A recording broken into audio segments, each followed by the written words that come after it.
A gente acredita que toda mulher precisa de um lugar para falar dos seus sonhos, desafios e contar sobre as suas conquistas.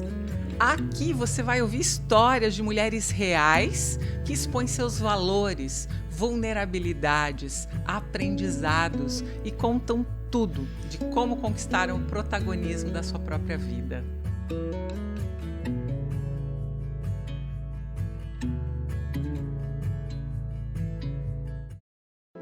Admirar mulheres e homens ao nosso redor é libertador.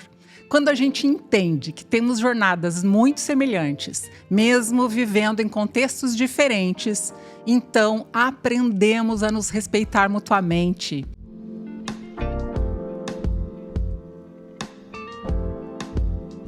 Oi, inspiradoras e inspiradores! Eu sou a Gisele Cipilli e esse é o Me Inspira Cast. A gente acredita que mulheres e homens precisam de um lugar para falar dos seus sonhos, desafios e contar sobre as suas conquistas. Aqui você vai ouvir histórias de pessoas reais que expõem seus valores, vulnerabilidades, aprendizados e contam tudo de como conquistaram o protagonismo da sua própria vida. Sabemos também que as nossas trajetórias de vida e carreira, aqui no Me Inspira Cast, são um farol para pessoas que passam por situações semelhantes. Porque nós carregamos na nossa história o poder de cura e a inspiração da nossa mensagem. E a novidade desse episódio, é o 5º, e a gente está gravando, é que temos um homem, o Adeildo Nascimento. Ele é o nosso inspirador de hoje. Deixa eu apresentar ele adequadamente para vocês. Adeildo Nascimento, ele é o pai do João, o marido da Josélia, e é um consultor, palestrante, fundador da Dell Consultoria, é economista de formação, especializado em liderança e desenvolvimento de times. Como consultor e palestrante, também faz mentorias, é professor e é um expert em tema de pessoas e cultura e desenvolvimento organizacional. Ele tem tanta experiência como executivo de RH que ele já atuou em várias empresas de vários setores aqui no Brasil e fora dele. É sócio também da FESA Consulting e autor do livro Inteligência Espiritual no Mundo do Trabalho. Autor também do Canvas pelos Grandes Mestres. É tanta coisa, né, Adeildo, que não dá nem quase para ler tudo. Então, eu só separei um pouquinho. Mas sabe o que mais me chama a atenção quando eu leio o seu currículo? A sua humildade. E você vê que currículo não tem nada a ver com humildade, né? Porque a gente fica falando dos feitos, o esquema é incentivar o orgulho. Mas obrigado, Gisele, é um prazer estar aqui com você, é muito legal mesmo. Para mim também. Olha só, a Josélia e João, vocês são uma família, em primeiro lugar, eu quero dizer que vocês são inspiração os três. Em primeiro lugar. Obrigado, né? Eles vão ficar felizes. A gente fala que é um time... Sim, e aí no time sempre tem aquele que vai pro palco e o backstage, né? A gente sabe. É verdade. E sem esse backstage, jamais a gente vai conseguir. Bom, então eu comentei já agora aqui, o pessoal que está ouvindo já sabe, que a gente tem a primeira vez um homem no nosso podcast. E você sabe que eu tenho sido abordada por alguns clientes meus da consultoria, de carreira, e um deles, que eu admiro muito, ele é muito criativo, o Bruno, e de uma empresa incrível de Cascavel, ele disse: Gi, dá para você tirar o rótulo do Me Inspira de Mulheres e começar a incluir a gente? Então, em homenagem ao Bruno... Ô, Bruno, valeu, hein, cara? Abraço, tamo nós aqui. E ele, um dia que vier para Curitiba, também vai estar aqui com a gente. Falei, sabe que é verdade? E mesmo porque nós também, mulheres, eu vou falar por mim, eu gosto de me ver sob o olhar do homem. E eu acredito que o homem também quer se ver, às vezes, sob o olhar da mulher. Eu estou falando no campo profissional, em termos de feedback e tudo. Temos algo chamado de competências gênero inteligentes, então somos complementares. Bom, feito esse início, vamos para aquilo que interessa aqui no podcast, que é você contar a tua história. Começa de onde você quiser e para onde você quiser. O microfone é seu. Legal. Antes de eu responder, deixa eu dizer que eu fico feliz de ser o primeiro homem participando aqui. Mas você sabe que tem uma curiosidade, porque, então já entrando talvez na resposta, eu me encontrei como profissional quando eu fui trabalhar em recursos humanos. E RH é uma área predominantemente feminina, desde o início, assim. Então, eu sempre trabalhei com muitas mulheres, muitas mulheres. Ontem, até, curiosamente, a gente estava num cliente e toda a área de recursos humanos dele é mulher, é mulher. E daí a gente até brincou, né? Falou, cara, tem que colocar uns cueca aí de vez em quando para dar uma contrabalanceada. Mas você sabe que é difícil achar. É difícil. Então, assim, de novo, me sinto feliz de estar aqui, mas trabalhar com mulheres sempre fez parte da minha história profissional. Ou seja, você fica confortável no meio da mulher. Eu não sei, né? se é tão confortável assim, mas vamos dizer que eu acostumei. Sabe, eu acho que você tem bem um papel. Eu vejo que a empresa, muitas vezes, e até o nosso trabalho, de certa forma, ele copia um pouco. Claro, que são os vieses inconscientes, como nós nos relacionamos na família.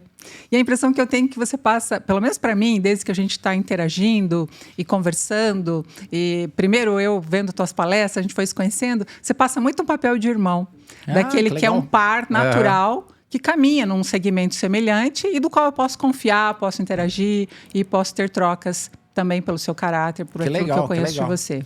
Então, a minha história começou, profissionalmente falando, quando eu comecei em recursos humanos. Assim, até tem um passado de faculdade, de curso técnico. Isso mesmo. Como é que você escolheu economia? Sinceridade? Total. Teu filho vai ouvir. Eu precisava entrar na federal, esse era o ponto. Eu precisava entrar numa universidade gratuita. Na época, a gente não tinha condição de subsidiar uma faculdade paga. E tinha me caído a ficha que eu não era um cara para trabalhar com a área de exatas. Eu fiz técnico em processamento de dados, trabalhava com programação. Até que um belo dia eu fiquei totalmente, sabe assim, desanimado, desmotivado com uma rotina de trabalhar com sistemas. Falei, vou mudar de área. E daí nessa época eu falei, eu vou para a área de humanas, porque eu acho que lá é meu caminho. E estava na época de fazer a faculdade, daí eu peguei e olhei na lista qual que era o curso menos competitivo. Ah, tá. Entendeu? Qual que é mais fácil de entrar e passar no vestibular. E daí eu falei, eu acho que economia vai ser legal. Foi muito estratégico. Foi totalmente pensado, bem planejado. Fez todo um teste de personalidade. Depois que eu entrei lá, foi um marco na minha vida, porque eu fui fazer economia. E quando eu cheguei no primeiro momento, tinha pessoas jubiladas, tinha calouros, calouros entre aspas, que a gente brincava que era o calouro eterno. Pessoas com 8 anos lá e não se formava, 10 anos e não se formava. Porque trabalhava pra caramba, às vezes não conseguia. O pessoal falava assim, olha, economia é um curso fácil de entrar e dificílimo de sair. Porque ele demandava muita leitura e uma visão de cultura geral muito grande. E para mim foi sensacional. Primeiro porque me apresentou a leitura. Então, assim, eu não tinha o hábito da leitura antes da faculdade. E quando eu caí em economia, eu comecei a ler muito. E nessa época eu consegui um estágio na área de recursos humanos. E foi aí, então, o curso de economia me abriu a cabeça para o mundo e a área de RH me abriu a cabeça para as pessoas. Uau. Então eu vejo que foi uma bênção, porque a visão de mundo, quando a gente fala hoje em psicologia social, em cultura, cara, tem tudo a ver. E o viés de pessoas são os formadores de cultura. Então economia e cultura e RH, para mim... Tudo a ver. Foram os ingredientes certos, assim. Então foi muito legal. Perfeitos. Olha de lá eu entrei, comecei a fazer um estágio numa multinacional em RH e nunca mais saí.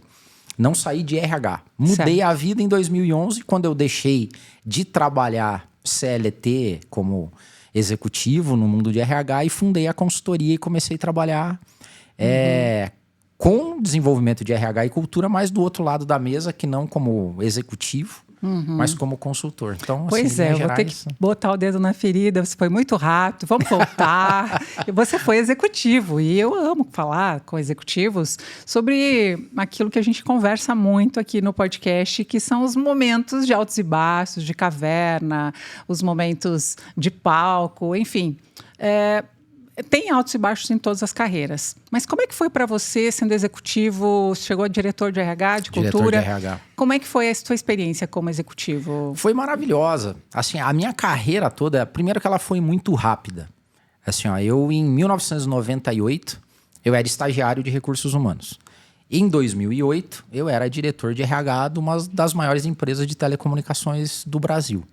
Então, em um espaço de 10 anos, eu galguei quase todos os passos de uma carreira de executivo em RH, né? Então, foi rápido, foi a custo de muito trampo, do tipo 12, 14 horas de trabalho dia, sem final de semana, sem férias, porque naquela época, naquele momento, eu tinha um apego tão legal àquilo, né? Aquilo me realizava tanto que não era pesado. Então foi uma carreira muito bonita, assim, foi muito legal. Sim. O baixo talvez veio quando eu mudei.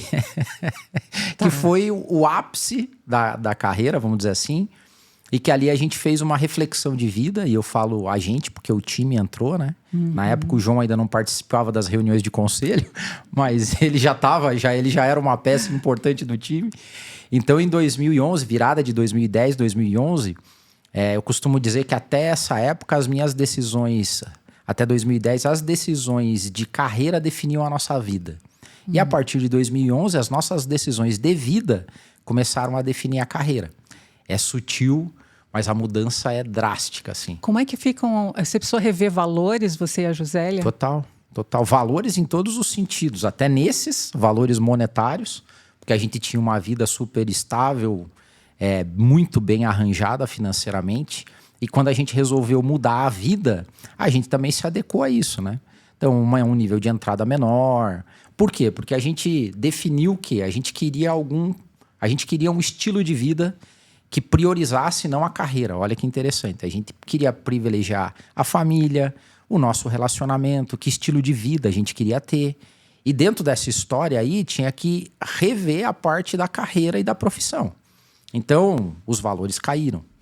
Então, essa foi uma parte difícil. O que você diria para mulheres e homens executivos que hoje estão nessa linha de tomada de decisão? O que é que eu faço? Eu revejo esses valores? Vale a pena? Quais são as perdas? Eu vou conseguir lidar com essas perdas? E os ganhos? Como é que eu faço para potencializar esses ganhos? O que você diria para esses executivos que estão em dúvida? Então, assim, eu acho que conselho...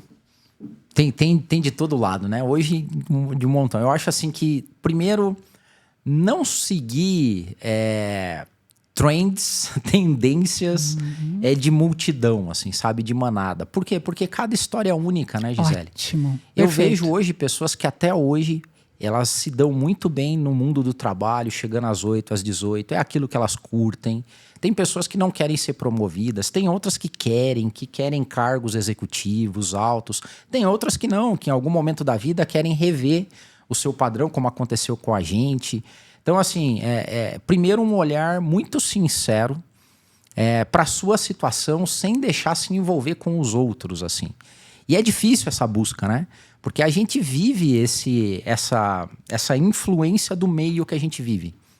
Então, o que para você às vezes é libertador, pro outro, cara, fala assim, você tá louco. Vai ser um sacrifício. Vai ser um sacrifício. Ele não vai conseguir lidar. Tal. E tem outras pessoas que às vezes ficam olhando, hoje todo mundo tá falando isso, né? Tem que ser empreendedor, tem que criar o seu próprio negócio. E dá a impressão que o cara que tá bem pontuado, bem posicionado na carreira profissional dele dentro de uma empresa, talvez esse cara comece a ficar louco para querer sair porque tá todo mundo saindo. Então, assim, né? Primeira coisa, então, assim... Não tem fórmula. Não tem fórmula. A beleza do ser humano é ser único. Isso. Né? Nós somos únicos. Então, achar o jeito certo, acho que é esse o ponto. Mas você tocou uma coisa que eu quero que você volte um pouquinho. Você e a Josélia e o João tiveram sinais de que era o momento de virar essa chave. Qual foi o teu principal sinal? Tem vários âmbitos. Tem no nível espiritual, tem no nível emocional e tem no nível físico. Aqui a gente pode aprofundar os três. Então tá bom.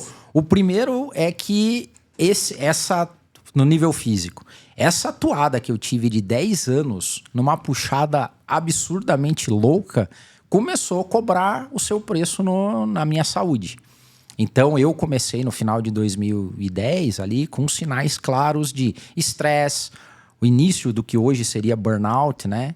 Picos de pressão, insônia. Eu sempre fui um pouco acima do peso, mas naquela época eu estava muito acima do peso. Então, vários gastrite, o omeprazol era que nem bala. Então, chegou um momento que eu falei, cara, isso não tá legal. E o preço emocional também, que era pra gente como família, a gente viu que a nossa família que sempre foi um desejo nosso de ter essa família. Família sempre foi um projeto meu e da Jo. Então a gente viu que a família estava ficando subjugada por um projeto de trabalho que também era só meu, era outra coisa, assim. Então era muito meu e pouco nosso. Então emocionalmente cobrava esse preço na relação com o João, com a Jo. E tem uma sacada espiritual, né? Eu gosto muito de falar de espiritualidade no mundo do trabalho, que é prioridade. Assim, a minha vida em termos de transcendência, de conexão divina, e eu sempre... a gente sempre teve isso muito claro na nossa vida, a espiritualidade como foco também, e que norteasse as prioridades na nossa vida, também tinha se perdido. Então a gente viu, assim, final de 2010 e 11, que físico, emocional e espiritual a gente estava num caminho não muito legal. E, de novo, tudo isso, é claro que você não se mete numa situação dessa se não tiver ganhos. Qual e os ganho? nossos ganhos eram financeiros. Basicamente eram esses. Uma vida super boa, salário de executivo, todas as benesses que um cargo executivo te dá. Então, você não se preocupa com o lado financeiro. Só que daí, na nossa conta, e é bom sempre deixar claro isso, é na nossa conta. Isso. Na nossa conta, aquele dinheiro não estava valendo a pena. Né? E é bem isso mesmo, valer a pena. Aí tinha uma pena a ser paga. Exato. E daí a gente falou assim, cara, essa pena não é legal e vamos achar uma outra pena. Isso. Uma que valha. E daí a gente achou uma que valia, que era prioridade, vida, foco E valeu a pena? Muito. Tem valido. E que lindo, né? Que bom você poder falar isso com tanta profundidade nesses níveis que você colocou. Porque quando me perguntam, Gisele, o que você acha? Enfim, me procuram para facilitar carreiras, executivos e líderes, né? E o que você acha? Diz, bom, o único critério para eu ser tua facilitadora e você estar aqui é nós dois estarmos no modo não saber. Senão, você nem pode me contratar, porque eu não tenho essa resposta. E, mas eu também não tenho, mas você vai precisar construir.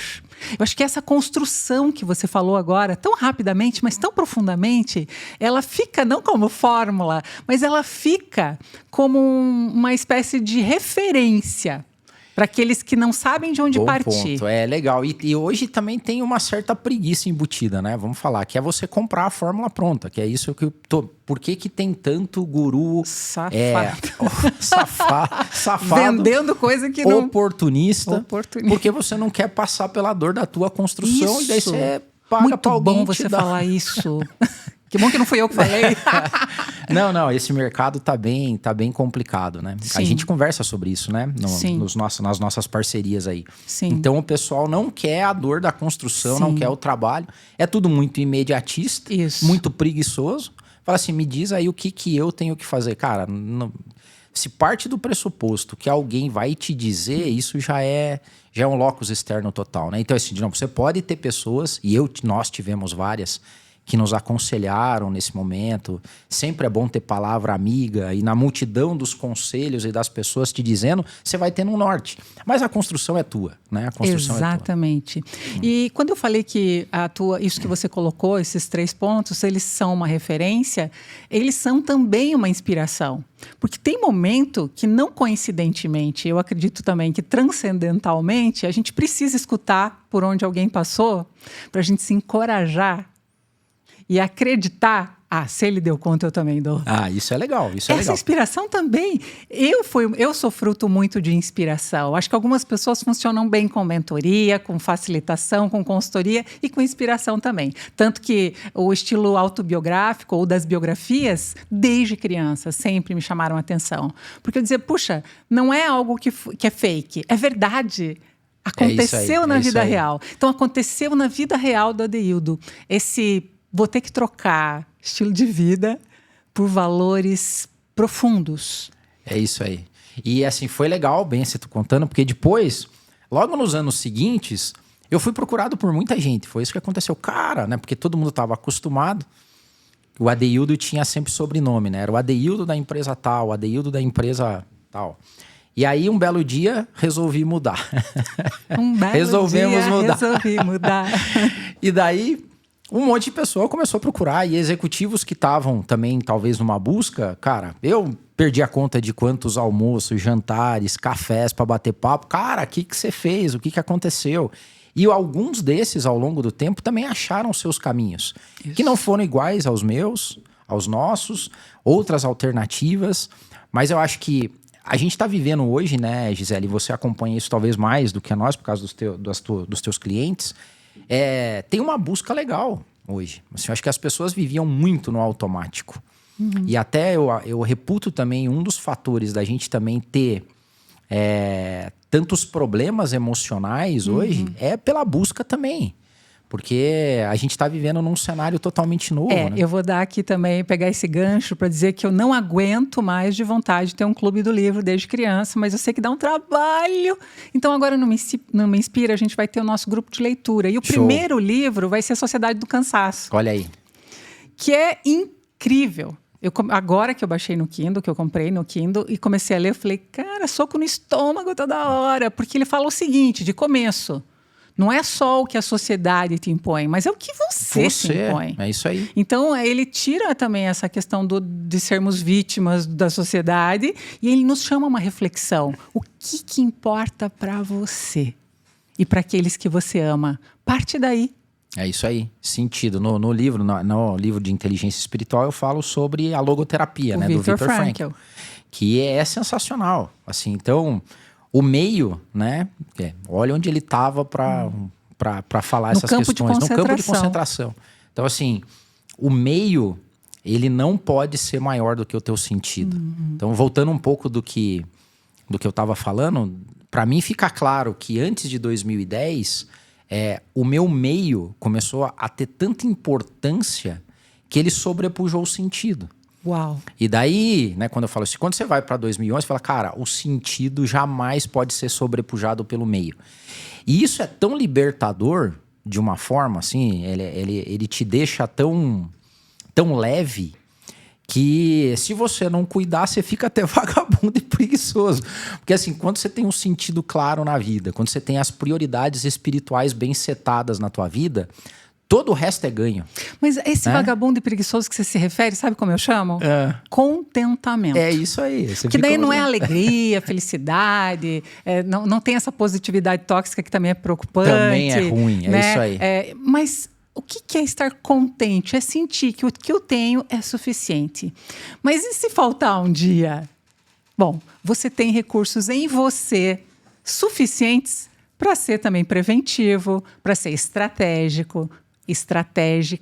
Ou seja, de verdade, não é só o arroz, feijão, casa, todos os não, cultura. No meu caso, não pode faltar cultura.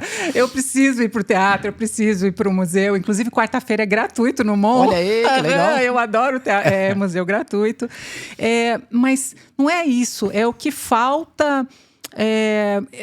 Eu vou colocar aqui que eu fiz uma anotação. Você colocou o meio e o sentido. Eu acho que daria um título de livro aqui, Dá tá? mesmo, né? É verdade. O meio e o sentido. O meio, ele vai ter um impacto sempre. Não dá pra gente negar. Mas quando você faz essa virada de chave de 2011, né? Como é que foi? Você conseguiu, tendo agora um sentido mais forte, ter os mesmos relacionamentos, estar nos mesmos lugares? Isso também foi uma perda ou não? Foi uma perda. Lembra que eu falei que a gente buscou um sentido que valia a pena. E eu falei, assumimos uma outra pena. E qual que foi a pena? Cara, o mundo do trabalho, quando você segue no meio contracultural, vamos dizer assim, ele te expurga, né? Então, eu cansei tinham pessoas que me atendiam o telefone na hora que eu ligava, mas não é porque o Adeildo estava ligando, não era o Adeildo pessoa, era o Adeildo diretor de alguma empresa, era o Adeildo que tinha esse nível de influência. Isso você perde da noite pro dia. Então, as portas se fecham, os telefones não te atendem mais, você não tem a qual empresa você reputar, né? Então você chega na recepção e fala assim, Adeildo, e de qual empresa? Fala assim, nenhuma. Você já não... Da minha. Da minha. Qual a tua? Assim, o eu negócio, eu aprendi isso com você. A eu presa. Mas você perde essas coisas. Você perde nos ganhos que o meio te dá, né? Então o meio te coloca em ambientes, te coloca em situações que você perde. Que você vai ter que conquistar. Doeu muito. Você precisou aprender a ser... O que é que mexeu? O que você aprendeu com essa dor? E aí, então, eu aprendi um pouco mais de humildade. assim, você ter bem claro que você não é nada, você está. É efêmero. É muito. Em termos de muito. carreira e de vida, tudo é efêmero. Mas você sabe que isso, ao longo do tempo, te dá um estofo legal, né? Porque hoje, eu não tenho mais...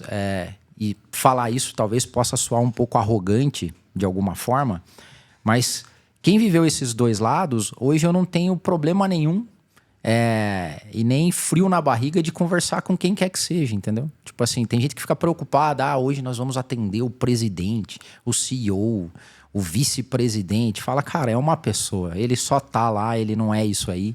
Então, me deixou também nesse sentido mais leve, sem essas amarras, né? Mas assim, perdi muito. A gente perdeu. Você ficou... Abriu mão de muita coisa. Você percebeu que esses rótulos, eles também têm um ganho aí, que é deixar você mais leve. É isso que eu falei. E não precisar da reputação de uma marca mais. Então, você faz isso pelo sentido que você encontrou? Esse é o ponto, entendeu? E Será daí que a autoconfiança também não foi também um trabalho de... Eu falo de autoconfiança começa do autoconhecimento. Em termos de autoconhecimento, como é que foi isso para você? Você também descobriu áreas em você que você não sabia que existia? Total. Quando você fala da humildade, que emoções você experimentou e que aprendizado você teve com elas? Então, assim, vamos falar de emoções? Pô, eu fiquei com raiva no começo, vou falar a verdade, assim, porque dúvida, muita dúvida. Porque você toma a decisão, você muda e todo o meio diz que você está fazendo a coisa errada. Isso. Aí, várias noites, o que a gente fez? Será que é esse o caminho mesmo? E aí, né, nessas horas é que o espiritual segura, né? Então, o emocional não é suficiente, o físico dá seus pulos, mas quem segura mesmo é o lado espiritual. Aí eu não tenho dúvida nenhuma disso. Com certeza. Pois podemos, em algum momento, falar mais sobre. Mas é essa pegada. Então, assim, momentos de dúvida, tristeza. Você fica triste. Eu teve um momento nessa história, né? Então, você imagina assim, que você era diretor. Eu trabalhava num prédio super chique. Tinha carro da empresa, tinha secretária, tinha não sei o quê. Um belo dia, eu tô num lugar ruim, fedido, sujo, que eu tava ajudando um projeto. E eu parei e falei, cara, o que eu tô fazendo aqui, né? Qual que é a lógica de tudo isso, né? Qual que é... Mas hoje eu entendo que foi uma construção. Daí mais pelo lado espiritual. Obrigada pela tua sinceridade das emoções, porque eu quis convidar um homem aqui para você ser vulnerável mesmo, sabe? Eu sei que você é um consultor, tem que ter lógica, você é um excelente consultor, por sinal, um palestrante que tem um começo, meio e fim na palestra que envolve quem te escuta, e é sempre interessante saber que você é inteligente. Mas eu queria saber mesmo, isso que você falou agora, quem é o Adeildo que se emociona, que já chorou, talvez... Você não chegou a falar de choro, mas imagino que a tristeza pode dar essa vontade. Porque homens e mulheres experimentam emoções semelhantes, apesar de expressá-las de formas diferentes. É isso aí. Eu tô falando de mim, né? Mas como a gente falou, eu tinha um time. A Jo, ela perdeu muita coisa também na lógica do nosso time, né? O João perdeu. Então, assim, naquele momento, né? Que era... todo esse conforto financeiro, até a gente se recompor, né? Então, eu conto com essa... até uma das coisas que eu combato, vamos dizer assim, é o imediatismo. Porque tem pessoas que chegam, assim, hoje... foi uma construção de 2011 para chegar hoje, de ter uma empresa, das coisas que é minha e dos meus sócios... que a gente está fazendo as coisas acontecer, que agora o Adeildo tem uma empresa e essa empresa tem o sobrenome, mas não é dos outros, é minha. E tem gente que acha que isso aconteceu da noite pro dia. Esse é o grande problema hoje, do imediatismo. Assim, mas é um processo, né? A revolução tecnológica, isso daria outro podcast, né? Isso causa esse senso de imediatismo, né? Mas assim, o trabalho... E aí, eu amo o trabalho porque o trabalho é o meu trabalho. Olhar o trabalho, como ele é feito. E essa lógica perniciosa que eu acho que tem também por trás aquele momento anterior é a distinção entre trabalho e emprego. Então, eu era um cara bem empregado. Mas o sentido do trabalho com a minha vida conectava pouco. Ele começou a conectar muito mais agora. Porque o trabalho não é um emprego para mim mais, né? Então, e nada contra com quem consegue vincular emprego e trabalho. Mas tem pessoas em algum momento Isso. que vão ter que passar por isso. Olha, você não é um cara que tem que correr atrás de emprego. Você tem que começar a trabalhar. E o trabalho, para mim, é o melhor atalho pro sentido. Eu falei assim, vou achar o sentido. Achei maravilhoso você falar isso, porque agora eu posso pegar o gancho que eu também queria muito contar essa novidade. De tanto falar de propósito, você está falando de sentido, propósito, enfim, eles são semelhantes, são sinônimos quase. De tanto falar de propósito, de encontrar no trabalho uma espécie de missão, algo que faça valer a pena as horas que você dedica energia, preparo, né? E não só aquela coisa mecanicista de você entregar e vender a sua mão de obra, enfim. E aí eu dou a dica aqui, Como Encontrar o Trabalho da Sua Vida. Esse é um dos livros que eu uso muito nos processos de facilitação de carreira, porque ele fala da história de que trabalho nem sempre teve propósito envolvido. Era para a gente conseguir mesmo sobreviver. Sobrevivência. Mas a gente tem o privilégio de hoje poder dizer assim, eu quero ter propósito no trabalho. Esse gancho eu quero pegar, por quê? Porque o Me Inspira, ele começa agora a ter serviços e ele vai ter parceiros, né? Eu digo, é um hub, é um canal, é uma comunidade. Surgiu lá em 2016 com amigas, com ex-clientes e agora a Del Consultoria. Opa! Eba! Tamo junto agora. A Del Consultoria no meinspira.com.br. Você que escuta a gente, você pode ir lá acessar. A Del é uma das empresas parceiras nossas. Por quê? Porque eu identifiquei, Adeildo, que assim como eu, existem homens e mulheres, mas eu vou olhar agora pelo viés feminino, que eu consigo empatizar e entender muito mais pela minha própria história de empreendedora, empresária, que gostariam de ter um lugar em que elas são ouvidas na sua necessidade de ganhar dinheiro, sim, mas de encontrar propósito no trabalho. De fazer valer a pena deixar seu filho em casa, deixar aquelas tarefas que às vezes fazem com que a gente se sinta culpada. Que bom, você que não sente, maravilhoso, mas eu já me senti muito culpada. Então, se é para largar isso e responder ao meu chamado de sentido, então deixa eu criar um negócio com propósito. E aí eu falei, putz, não vai ter jeito, a gente vai ter que ter essa plataforma. Então tá lá, a Del tá lá, e você tá como esse parceiro de cultura junto com a Del. Para quem não sabe, o que é cultura? Por que é importante a gente ter um diagnóstico de cultura no nosso negócio? Primeiro, o que é cultura, a importância desse diagnóstico e a partir de quantos funcionários eu preciso ter ou colaboradores já para falar assim, puxa, eu quero botar um pouco mais de senso de propósito com pessoas, então eu já preciso pensar em cultura. Bom, cultura é como as coisas acontecem, só que ela é intangível, né? Você não consegue traduzir a cultura em números diretamente. Eu acho que a cabeça do empresário ela é muito resultado, bits e bytes, P&L, resultado, EBITDA. Mas o como as coisas acontecem na empresa é o que mais dá dor de cabeça. Então, assim, a gente sempre vai nos empresários e, cara, o que te dá dor de cabeça? O como as coisas acontecem aqui.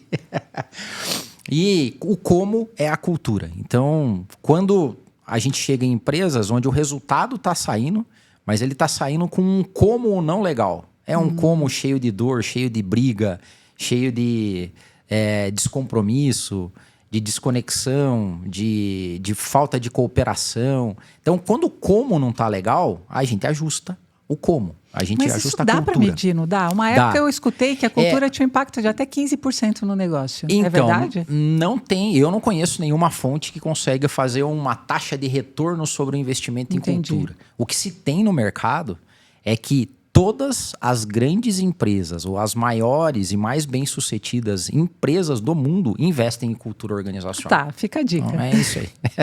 Esse é o ponto.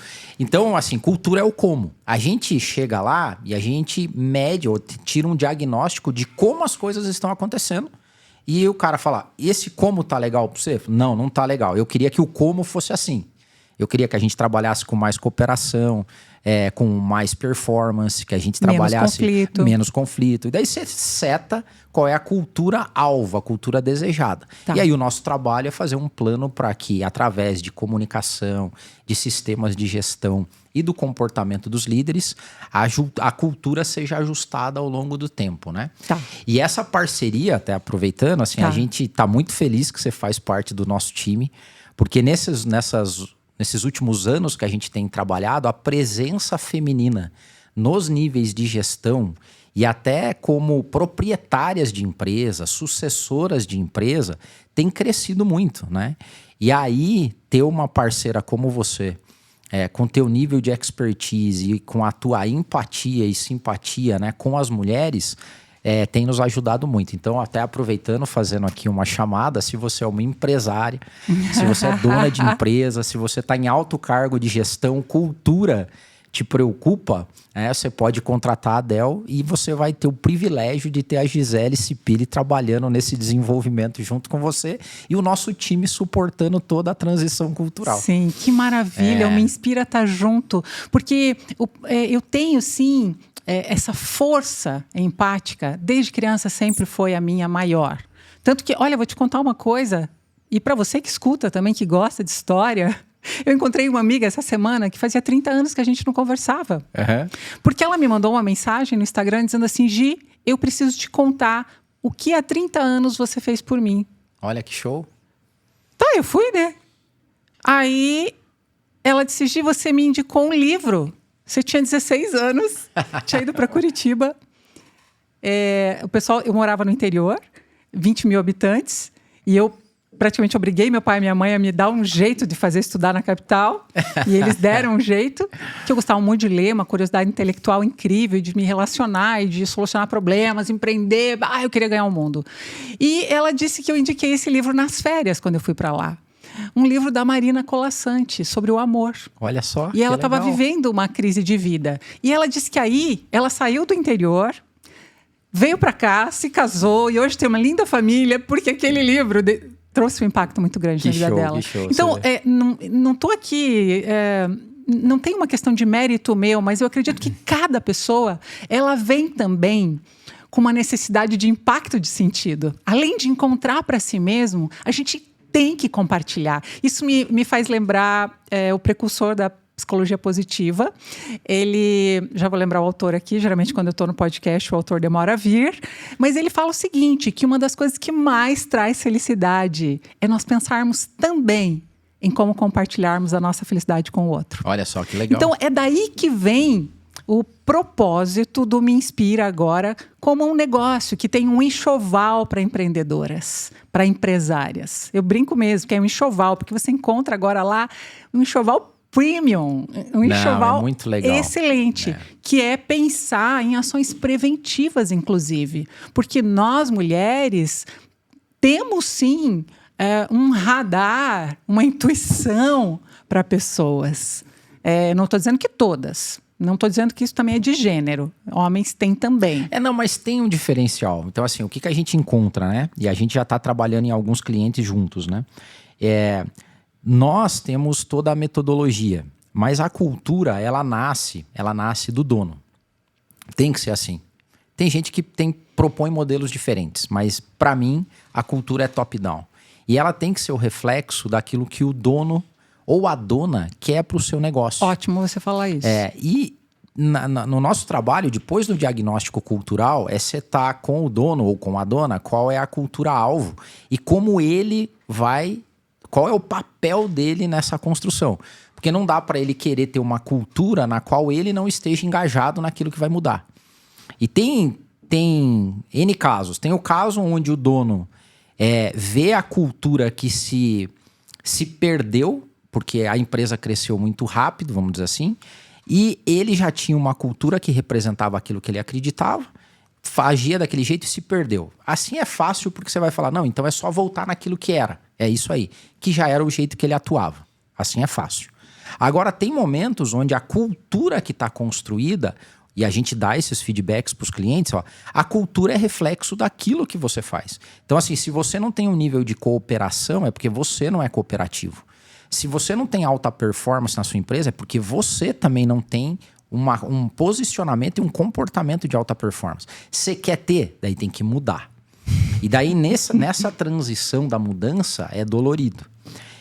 Mas tirar esse sentido e esse propósito, principalmente quando você tem uma alma feminina, aí, sem dúvida nenhuma, o teu trabalho faz uma diferença enorme pra gente, porque você é essa ponte, né? É aí que eu quis dizer que e eu acredito muito que há almas femininas em homens, é por isso que eu não quis aqui deixar como um papel de gênero. Não, então eu até tenho a Regina Arnes, né? Que eu trabalhei muito tempo com a Regina, uma querida.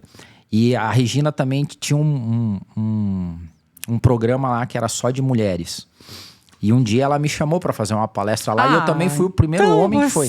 E ela falou assim, o Adeildo é o homem com a alma mais feminina que eu conheço. E aí eu falei assim, pô, que legal, obrigado. E daí eu falei a mesma coisa, eu trabalhei muito tempo com mulher, então assim, eu acho que eu consigo ter um certo nível de percepção. Mas ele é limitado, ele é limitado. Sim. Então assim, esses até pelos dilemas papéis que você sociais falou. que a gente assim, ocupa. A gente vê hoje o que você falou antes, né? Então, assim, a gente tem hoje casos de mulheres que estão para suceder o negócio dos seus pais, mas elas também são mães, elas são esposas.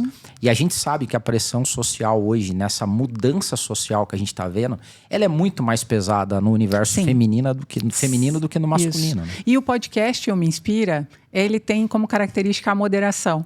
Então, os papéis de gênero não são a minha especialidade. Mas isso não quer dizer que eu os ignoro e nem que eu defendo homens ou mulheres. Eu acredito muito que a gente precisa tornar a vida do outro melhor. É isso aí. Independente se somos cultura é isso, né? Eu falo mulheres. sempre, que legal você ir trabalhar numa empresa onde a cultura seja bacana. Assim, a gente vai trabalhar, é claro que trabalho tem prós e contras, tem coisas legais e chatas para você fazer no ambiente. Mas que legal se a gente for trabalhar num local onde a cultura representa aquilo que você acredita com a tua visão de mundo também. Então é muito melhor, né? Ou seja, e quantas fica pessoas mais leve. A gente precisa ter no negócio? É verdade, você tinha perguntado. Então, depende. Se você tiver um negócio onde o capital intelectual é menos necessário, até soa meio mal falar isso, assim, sei lá, dependendo do jeito que a pessoa interpreta. Mas assim, você tem trabalhos que eles são essencialmente repetitivos, escaláveis e num formato de linha. Então, assim, numa fábrica. Você tem uma fábrica, a necessidade de resolução de problemas e a autonomia das pessoas geralmente é mais baixo. Então é claro que você não precisa se preocupar com cultura tão cedo. Você pode deixar para se preocupar com cultura quando o teu time for maior. 50 pessoas, 60, 70. Agora, se você está num negócio que ele é puramente intelectual, então assim, imagine que numa empresa de consultoria, num escritório de advocacia, numa empresa que gera serviço, onde a maior parte dos colaboradores agrega em termos de inovação, criatividade, em termos de capacidade intelectual, a cultura ali ela tem um efeito muito maior ainda. Né? Porque imagine que eu estou numa agência de criação. Né? Então você não tem... Todo dia é um dia novo, coisas novas acontecendo. Então, nesses casos, a gente orienta que... tão logo o seu faturamento comporte um investimento em cultura, faça. E enquanto ele não comporta, você que é dono dessa empresa ou sócio, já se preocupe com isso. Leia a respeito, beba de fontes bacanas para você já construir a cultura da sua empresa, desde a mais tenra idade, né, do jeito que você quer. Mas vamos chutar aí, tá? Se você tem entre 20 e 30 colaboradores, obrigatoriamente você já tem que pensar. Já está na hora. Puxa, que bom. Agora, feito então esse esclarecimento sobre cultura, eu acho que a gente conseguiu resumir bem. Acho que as pessoas que nos escutam já conseguem ter um pouquinho de parâmetro se são empresárias e empresários. E podem falar com a gente, né, Gisele? Exato. Caso precise. Com certeza, se eles estão ouvindo, eles vão falar com a gente. Mas olha, agora eu quero rapidamente, antes da gente concluir, eu quero ir para o mundo corporativo um pouco. Porque você foi diretor de cultura, você deve ainda se relacionar muito com RH. Você também esteve na Associação de RH do Paraná como presidente, se não me engano. Fui presidente um período. Sim, e saíram várias pesquisas em muitos anos sobre quais eram as barreiras, agora para as executivas que nos ouvem, essencialmente as mulheres. Quais eram as barreiras que impediam as mulheres de ascenderem à liderança, por exemplo. E lá existiam algumas barreiras internas, ou seja, também tem coisas pessoais, íntimas, nossas, que nós precisamos resolver conosco mesmas. Mas tem as barreiras externas. Você podia falar um pouco sobre algumas? Bom, acho que em linhas gerais, assim, o universo do trabalho, né, principalmente o universo do trabalho extra-casa, vamos falar assim, ele é e sempre foi criado numa base masculina. Então, assim, a Revolução Industrial reforçava muito o aspecto mecânico, de força física mesmo, né? Então, uma boa parte dos trabalhos no Brasil hoje ainda seguem essa característica. O que foi acontecendo? O que para mim é louvável.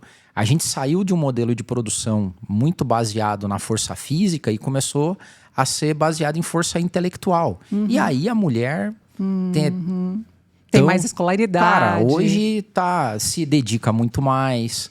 Eu lembro do livro da Melinda Gates, agora me veio aqui, O Momento de Voar. Ela faz uma pesquisa incrível, fica a dica para quem está escutando a gente, em que quando uma mulher começa a ganhar mais, ela se posiciona na carreira, a primeira coisa que ela faz é colocar o filho numa escola melhor. Então, porque tem a premência da educação, né?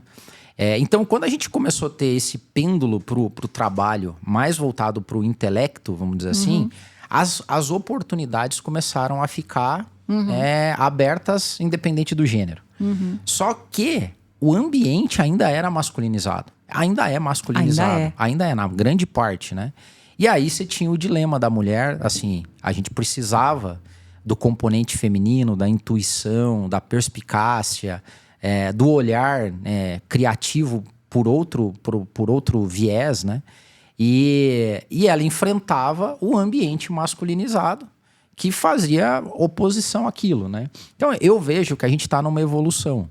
E uma evolução social também, no sentido de composição das famílias, a educação de meninas mesmo, com base na família, né? Que nem a gente está falando hoje, casos de clientes nossos que era inadmissível preparar, assim, era impensável há décadas ou séculos atrás pensar que a mulher seria a herdeira para cuidar dos negócios da família. Hoje tá cheio, né? Tá.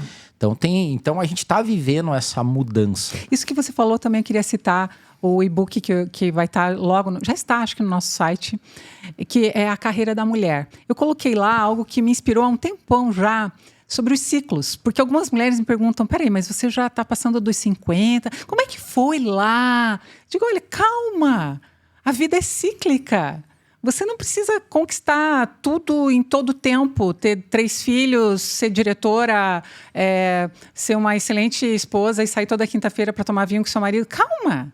Entre nos ciclos e passe por eles, de forma que eles te ensinem algo sobre você e sobre a vida.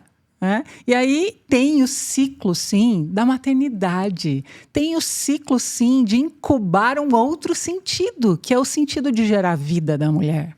E tudo bem se você quer ou se você não quer um filho. Mas entender que a mulher, até mesmo pela questão mensal e tudo que a gente vive, é cíclica, e fazer as pazes com isso, para mim, é uma quebra de barreiras imensa de mentalidade da mulher. Então, eu acredito sim, obrigada pelo que você falou, acredito sim que essa mentalidade a respeito do trabalho feminino, ela está mudando. Está mudando. E a mulher também está fazendo as pazes com os seus ciclos. Total. Também se permitindo vivê-los. As famílias estão começando a ter suas organizações novas, né? Do tipo, cara, nós somos um time, é que nem a gente fala lá em casa. Cara, nós somos um time aqui. Daí tem... Tudo bem você ter o seu projeto, eu ter o meu projeto, mas a gente também ter o projeto único de família, né? Isso. Então, eu acho que isso tá ficando melhor. A gente tá vencendo. O universo, o ponto é assim, a gente não evolui em saltos, né? Então, você não acorda num dia totalmente diferente do que foi ontem. A gente tá num processo de aprendizado e assimilação. E é muito legal isso. Bom, você falou isso de não evoluir em saltos, e eu também não acredito nessa essa fantasia de evolução também que tem por aí. Eu acredito que às vezes a gente imita situações que eles viviam lá em 1700. A gente é muito, como humanidade, a gente não surpreende muito. A não ser agora com a IA e tudo isso. Acho que a coisa vai pirar mesmo no mundo. E eu não sei como que vai ser. Tá beirando aí uma outra revolução depois da internet. Mas em termos humanistas mesmo, somos uma espécie. É isso aí. E tem uma coisa que eu falo sempre, até falo nas palestras, que é o tal do Zeitgeist, né? Que é o espírito do tempo. Não dá para você, com a cabeça de hoje, tentar interpretar o mundo de 100 anos atrás. Da mesma forma que não daria para eles há 100 anos atrás, interpretar qual que é a lógica do mundo hoje. Isso. Então, acho que um monte de discussões inúteis hoje que surgem, quando a gente toma como referência o passado, é as pessoas tentando julgar o passado com a cabeça do presente. Não dá. Nós vivemos num zeitgeist diferente. O nosso espírito do tempo hoje é diferente. Dos nossos filhos, provavelmente, vai ser diferente também. E nesse espírito agora, em que a mulher tem um espaço maior, uma voz maior. Eu gosto muito de usar essa palavra voz, porque eu, sendo uma mulher com uma voz mais forte, com um papel diferente do meu marido, que é muito mais teórico, muito mais para dentro, inteligência para ele, e eu querendo ser relacional.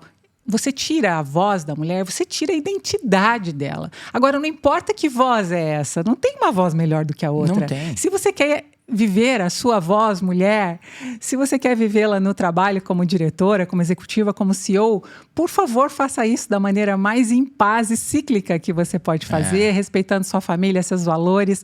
Mas se essa voz, por um outro lado, agora sendo bastante, como é que nós falamos? Um sim ou não? Dualista. Se você é uma mulher que está muito feliz, se dedicando totalmente à sua casa, está tudo bem, essa é a sua voz. É por isso que eu disse que eu sou moderada, porque eu também acredito que valores, eles são profundos e alguns nunca mudam, mas alguns valores mudam sim. Tem mulheres que estão nos ouvindo hoje, que elas são executivas, estão em papéis, estão no momento de ter os seus filhos adultos, já grandes, e elas querem novos projetos, elas estão galgando outros momentos, e a gente também vai falar desse espaço que está surgindo no mercado de trabalho para a mulher madura. Total. É isso aí. Como é que a mulher madura contribui para a cultura?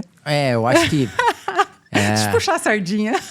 Não, contribui muito. Assim, a cultura, ela é muito voltada pelos comportamentos. Dentro daqueles símbolos, sistemas, os comportamentos são os grandes direcionadores de cultura, né? Os outros a gente consegue meio que adestrar socialmente. A palavra é forte, mas é isso mesmo. Você vai criando com sistemas e simbologias... Sim.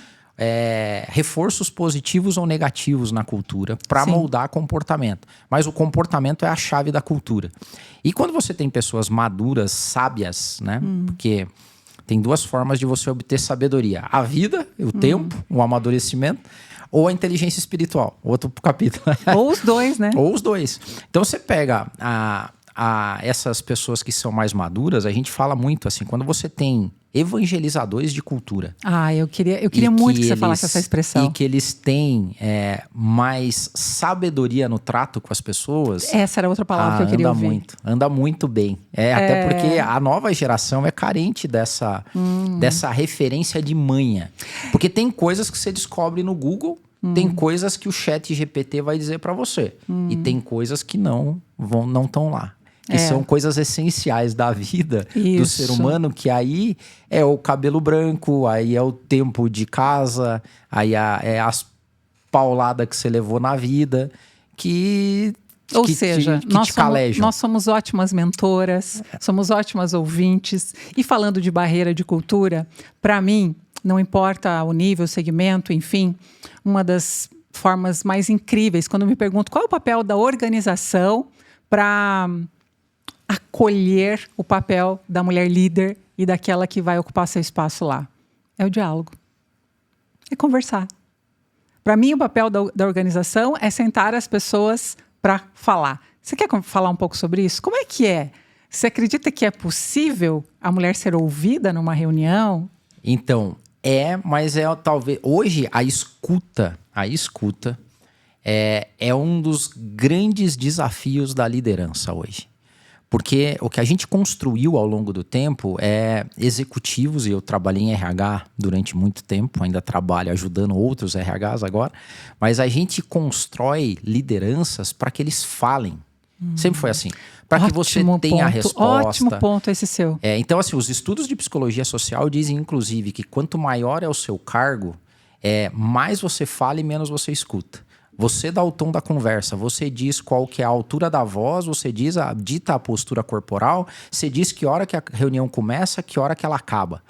Então, as pessoas não conseguem fazer perguntas para as pessoas hoje porque eles não têm a capacidade de ouvir a pergunta. A pessoa está no meio da formulação da pergunta, o cara já está preparando a contra-resposta e ninguém escuta mais.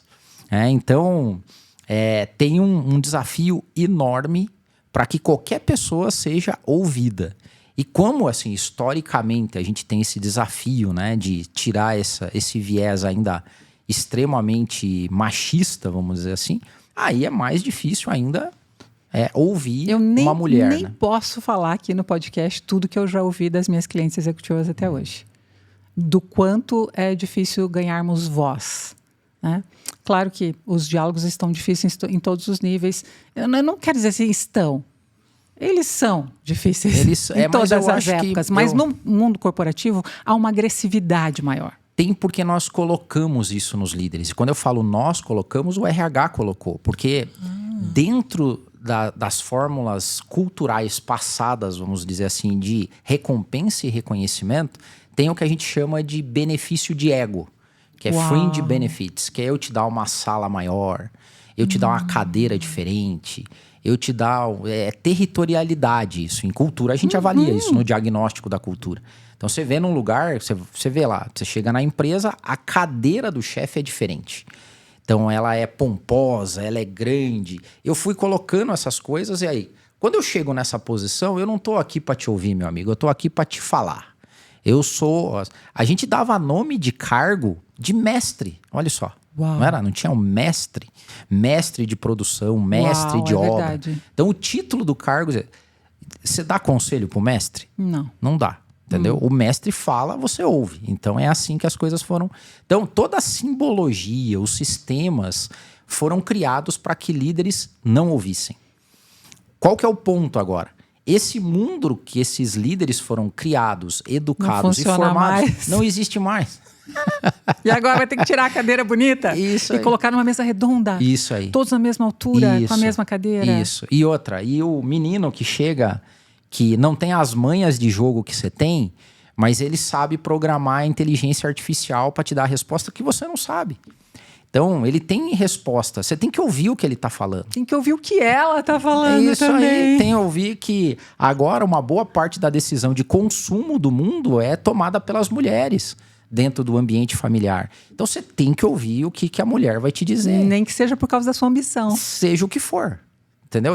A gente não faz juízo de valor de cultura. Adoro isso. Mas a gente chega e fala, cara, que você quer resultado? Né? Eu brinco. A gente se depara com os desejos desde os mais materialistas em termos de cultura. Eu quero uma cultura de alta performance para ficar rico. Beleza. Até culturas onde o cara quer tocar a sociedade, quer ajudar as pessoas. Não fazemos esse juízo de valor. Entendi. Mas independente de qual cultura você queira criar, você tem que ouvir as pessoas. E é dificílimo. Bom, a gente poderia ficar muito tempo aqui falando sobre cultura, a gente tem ótimas dicas. Bater papo é o que a gente curte, né? E também, claro que enquanto a gente fala aqui, a gente bate papo entre nós dois, mas há uma intencionalidade em trazer conhecimento, em trazer inspiração junto. Esse era o propósito também de chamá-lo aqui. Bom, a gente vai concluir. Eu vi que entrou agora negócio e tudo, mas conclui para mim como é que é agora ser dono do teu negócio, como é que é essa vida em família. Eu não gosto da palavra equilíbrio, mas como é que vocês têm harmonia hoje? Você com você mesmo, com o seu propósito, com o seu meio. Conta o final dessa história aí. Então, o final da história, e hoje que guia muito, é vocação. Vocação. Vocação é o maior atributo de inteligência espiritual, que eu sou ainda um estudante e me baseio muito por isso, mas vocação vem do vocábulo vocare, né? De você encontrar qual é o seu chamado na vida. E pessoas espiritualizadas têm essa lógica de que você não está nesse mundo por acaso, nem para ganhar dinheiro, nem para ter sucesso profissional. Pela lógica espiritual, a tua vocação deve servir a algum problema do mundo. Então hoje, nós, tanto nós da Dell, quanto nós lá de casa, que fazem parte da Dell também, né, pelo outro lado, a gente crê que o nosso sentido de vida é tocar a vida das pessoas com aquilo que a gente tem de dom e talento. Então, a Jo está terminando o curso de psicologia dela, vai abrir o consultório. A Del tá crescendo e a gente está super feliz. Cada vez mais clientes chegando, parceiros chegando, para que a gente ajude as pessoas também a encontrarem a vocação delas, né? Qual é o chamado delas dentro de todo essa lógica. Maravilhoso. Porque a gente crê na mordomia, que algum dia, no findar dessa vida, a gente vai ter alguma prestação de contas de como a gente viveu aqui nessa. Então, a gente está se preparando para isso. Muito obrigada pela tua contribuição, pela Obrigado inspiração, pelo conhecimento, pelo papo. Aqueles que estão ouvindo a gente encontram você como Adeildo Nascimento, palestrante, e encontram a Del e a outra empresa que você é sócio. A FESA Consulting. Maravilha. E lá dentro do Me Inspira, você também está agora, ou melhor, estamos juntos. Eu tenho 3 perguntinhas que eu gosto de fazer no final. Opa, não acabou. Não, que são: Adeildo, o que te faz rir? O que me faz rir? Nossa, qualquer coisa. eu tenho riso fácil. Tem um amigo meu que fala assim, cara, ainda bem que você tem os dentes mais ou menos legais, assim, porque eu mostro o dente direto. Cara, assim, o que me faz rir? Coisas as mais bobas possíveis, assim, sabe? Eu sou um cara que... Tá bom. Não precisa muita coisa pra me fazer rir. Tá, ri fácil. E o que te faz chorar? Também tenho choro fácil, viu? Eu choro muito. Mas, assim, uma das coisas que me causam mais emoção é quando eu tenho a possibilidade de falar para as pessoas aquilo que está dentro do meu coração. Eu me emociono muito fácil. Uau. Seja, a gente tem uma comunidade cristã e quando eu falo lá, invariavelmente eu choro. E nas palestras eu tenho que me segurar também, porque eu acho que tem que conectar a alma. E quando conecta a alma, a gente chora. Uau, que lindo. E a tua metáfora da vida? Metáfora da vida? Boa essa, hein? Eu enxergo a metáfora da vida como maratona. Até já falei isso. Eu acho que assim, você falou de ciclos, momentos, né? Eu encaro como uma maratona. Eu vejo que a vida não é 100 metros rasos. É um caminho longo. Que bom. Obrigada por tanta inspiração. Obrigado meu amigo, você. Parceiro do Me Inspira. Josélia e João, obrigado por emprestarem ele para tocar a alma e conectar a alma das pessoas com esse teu talento, com essa tua voz. Bom, a gente conclui o Me Inspira Cast também convidando você para nos seguir no YouTube, a gente está no Instagram, no Spotify. Esse é o 5º episódio, nós estamos aí liberando a cada 30, 20 dias. E é inspiração. Se você quer compartilhar e levar um pouco disso que a gente conversou aqui para outros, seja também esse canal, esse farol para a vida das pessoas. Um grande abraço, até o próximo.